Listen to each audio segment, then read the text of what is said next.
All right, guys. Hey, thanks for joining me tonight. I am trying to beat the weather again. Even if we have a dry spell, it seems like the minute I start doing something, we run up against the weather to try and beat it.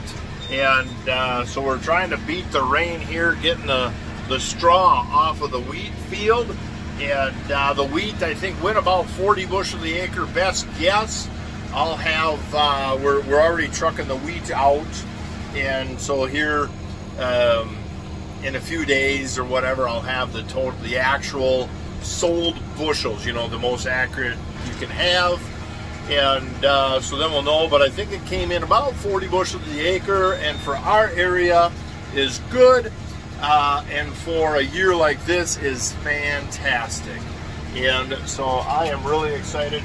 I need to figure out how to make this wheat work in the rotation more. I know everybody locally is like, the wheat, you know, there's no money in wheat. And it just, you know, it's tough for that wheat to buy out soybean acres. But if we can, there's a big nasty wet clump right there that I'm not going to mess with. What do you think of that? It's just a wet slug. So the conditions out here aren't perfect. We're going to come the other direction and get the other side picked up. So the wheat the straw isn't perfect. It did get rained on, and then we raked it. But it's still got a little punky in some spots. And so, you know, if we end up with 120 bales, then, you know, maybe we end up with 10 crappy bales. I don't know. But we'll just feel them, and them bales can just go straight to the feedlot, and they can start the manure pack for the steers over winter. That's what them bales can do. Yeah, this field is so pretty.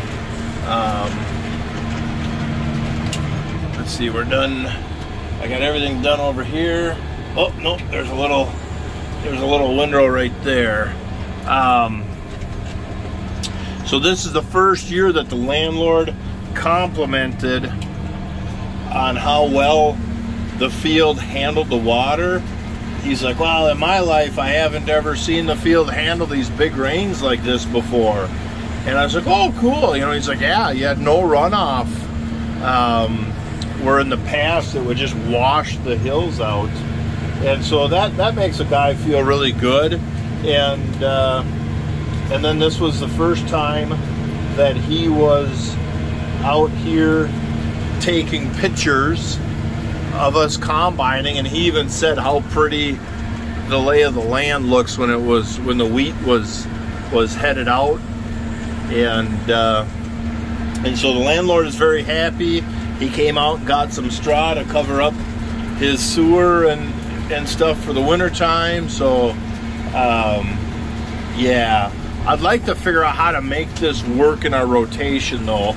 So instead of corn, soybeans with some wheat in it, I would like to have wheat followed by legumes, either as a one, you know, plow them down in the spring, or that's your hay field for a couple years, you know, 1 year, 2 years, 3 years. Each field depends on its rotation, and then follow that legume hay field with corn. So this year, we've already got that system started. So this year we've got a few hundred acres already of legumes seeded into crops behind all the small grains. So next year, we've already got every corn acre has legumes, and behind the soybeans, Peterson's mill came down come up the other day, and on all the soybean acres, they blew on some cheap white or red clover, and that should frost seed itself. and then that will give us some nitrogen credit. The wheat here, we don't pour on a whole lot of nitrogen, so if we get just a couple nitrogen credits from a little bit of a clover patch, that would be a good fertility program for the wheat. And then you got a nice clean field that you can go into for the wheat.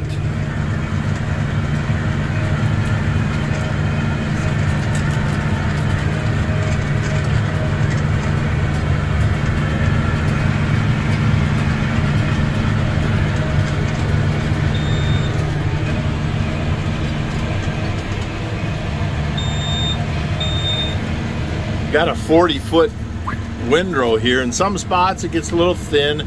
Here on these knobs it gets a little thin, and then down some other spots you just watch the bale whoop, grow. And so yeah, we're at 79 bales. I think we'll easily hit 120 bales. Maybe not, but yeah. Anywho, I don't know if I said it already, but we gotta get these bales moved up top so then we can get them wrapped. And then as soon as these bales are off the field, I can come out and get the strip till done for next year and get the legumes seeded for next year's corn. And boom. Next year I am so excited for already. We got a wonderful start this year for next year's crops. And yeah, next video is Local Coward tries trolling me on my channel, and we're going to discuss one of the points he brought up is my weeds. And so, all right guys, we'll see you later.